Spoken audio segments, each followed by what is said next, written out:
Privilegios, control y paranoia.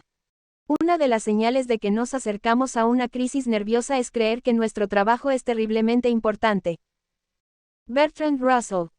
Cuando Jerjes, el emperador persa, cruzó el Helesponto, lo que hoy son los Dardanelos, durante su invasión a Grecia, las aguas se levantaron y destruyeron los puentes que sus ingenieros habían pasado varios días construyendo. Así que arrojó cadenas al río y ordenó que le dieran 300 azotes y lo marcaran con hierros hirviendo. Mientras sus hombres ejecutaban el castigo. Es posible que usted necesite salir esquilmado. Privilegios, control y paranoia. Una de las señales de que nos acercamos a una crisis nerviosa es creer que nuestro trabajo es terriblemente importante. Bertrand Russell.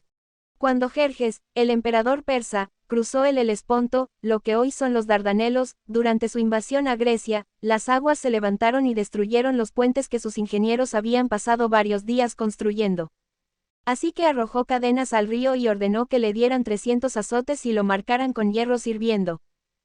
Mientras sus hombres ejecutaban el castigo, se les ordenó que cantaran: Tú, corriente salada y amarga, tu amo te impone este castigo por herirlo, a él que nunca te hirió a ti. Y también cortó las cabezas de los hombres que habían construido los primeros puentes. Heródoto, el gran historiador, calificó esta demostración de presuntuosa, pero eso es probablemente demasiado suave. Sin duda, adjetivos como ridícula y delirante serían más apropiados. Pero, claro, eso era parte de un modelo. Poco antes de esto, Jerjes le había escrito una carta a una montaña cercana en la cual necesitaba excavar un canal.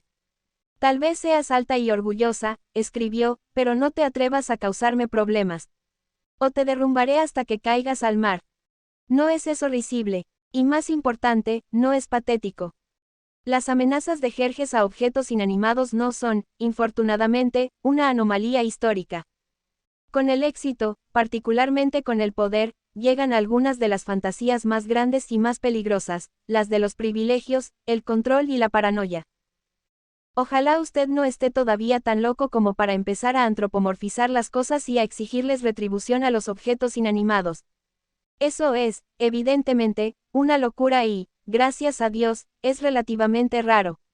Pero lo que es más probable, y más común, es que comencemos a sobreestimar nuestro propio poder. Luego perdemos la perspectiva, y con el tiempo podemos terminar como Jerjes, convertidos en una broma monstruosa. El veneno más fuerte que se conoce hasta ahora, dijo el poeta William Blake, viene de la corona de laureles de César. El éxito nos lanza una maldición.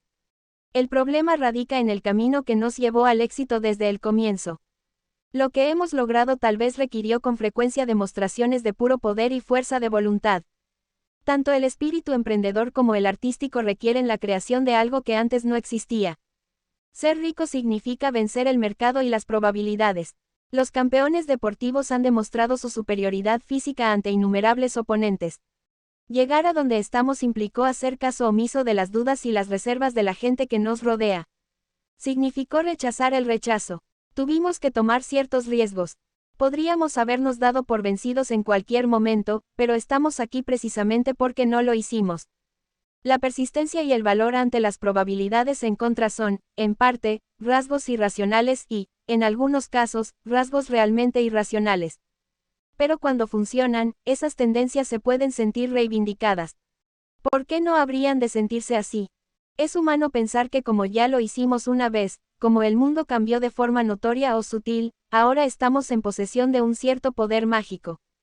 Estamos aquí porque somos más grandes, más fuertes, más inteligentes. Creemos que nosotros fabricamos la realidad que habitamos. Justo antes de destruir su compañía de más de $1.000 millones, T. Warner, el creador de los Beanie Babies, desestimó las objeciones cautelosas de uno de sus empleados: podría poner el corazón de ti en estiércol y de todas maneras lo comprarían. Pero se equivocó, y la empresa no solo fracasó estruendosamente, sino que, más tarde, él casi termina en la cárcel. No importa si usted es un billonario, un millonario o solo un chico que consiguió un buen empleo a temprana edad. La absoluta certeza que lo trajo hasta aquí se puede convertir en un lastre si no tiene cuidado. ¿Qué hay de las exigencias y los sueños acerca de una vida mejor? De la ambición que impulsó el esfuerzo. La soberbia y los privilegios siguen estando pendientes. Lo mismo se puede decir del instinto que lo impulsa a tomar el control, ahora que usted es un adicto a él. Lo impulsa el deseo de probarles a los que dudaron de usted que estaban equivocados. Bienvenido a las semillas de la paranoia. Sí, hay ciertas tensiones y angustias legítimas que vienen con las responsabilidades y las cargas de su nueva vida, todas las cosas con las que está lidiando, los frustrantes errores de la gente que debía ser más cuidadosa, una infinita lista de obligaciones. Nadie nos prepara para eso, lo cual hace que estos sentimientos sean todavía más difíciles de manejar. Se suponía que la tierra prometida era agradable, no irritante. Pero no puede permitir que las paredes se cierren sobre usted. Tiene que controlarse y controlar sus percepciones. Cuando Arthur Lee fue enviado a Francia e Inglaterra para adelantar labores diplomáticas en nombre de los Estados Unidos durante la Guerra de Independencia, en lugar de aprovechar la oportunidad para trabajar con sus colegas diplomáticos Silas Deane y el estadista Benjamin Franklin, se llenó de rabia y empezó a sospechar que ellos no lo querían. Al final Franklin le escribió una carta que probablemente todos nos hemos merecido en la vida en un momento u otro, que incluía el siguiente inciso: si usted no se serena, su temperamento terminará convirtiéndose en locura, pues ese es el primer síntoma. Probablemente porque Franklin, si estaba al mando de su temperamento, decidió que escribir la carta era suficientemente catártico. Nunca la envió. Si alguna vez usted ha escuchado las grabaciones de Richard Nixon en la oficina oval, habrá percibido la misma enfermedad y habrá querido que alguien le hubiera enviado a Nixon una carta como la de Franklin. Es una desgarradora visión de un hombre que ha perdido el control, no solo de lo que puede hacer de manera legal, o del objetivo de su trabajo, servir al pueblo, sino de su propia realidad. Nixon osciló entre la seguridad suprema y el terror. Habló por encima de la opinión de sus subordinados y rechazó información y críticas que desafiaban aquello en lo que él quería creer. Vivía en una burbuja donde nadie podía decir no, ni siquiera su conciencia. Existe una carta del general Winfield Scott a Jefferson Davis, el secretario de guerra de los Estados Unidos del momento. Davis se había quejado airadamente con Scott acerca de un asunto trivial. Este hizo caso omiso de las repetidas quejas hasta que, finalmente forzado a contestar, le escribió a Davis que lo compadecía. Siempre es bueno compadecer a un imbécil enfurecido que lanza a todas partes golpes que solo le hacen daño a él. El ego es nuestro propio peor enemigo. También les hace daño a los que queremos. Nuestras familias y amigos tienen que sufrirlo, al igual que nuestros clientes y seguidores. Un crítico de Napoleón lo definió muy bien cuando comentó: él desprecia la nación cuyo aplauso busca. No podía dejar de ver a los demás como gente que podía ser manipulada, gente a la que tenía que superar, gente que, a menos de que estuviera totalmente de su lado, estaba contra él. Un hombre o una mujer inteligentes deben recordarse regularmente que su poder y su alcance tienen límites. Alguien que se siente privilegiado supone que todo es suyo, que se lo ha ganado. Al mismo tiempo, alguien que se siente privilegiado desdeña a los demás porque no puede concebir que sea posible valorar a otra persona tanto como a sí mismo. Suelta regaños y pronunciamientos que agotan a la gente que trabaja para y con él, y que no tiene otra opción que aguantar. El que se siente privilegiado sobreestima sus capacidades, juzga demasiado generosamente sus perspectivas y crea expectativas ridículas. El control dice que todo se debe hacer a nuestra manera, incluso las cosas más pequeñas y anodinas. El control se puede convertir en un perfeccionismo paralizante o impulsarnos a pelear millones de batallas sin importancia, solo por el beneficio de mostrar que teníamos razón.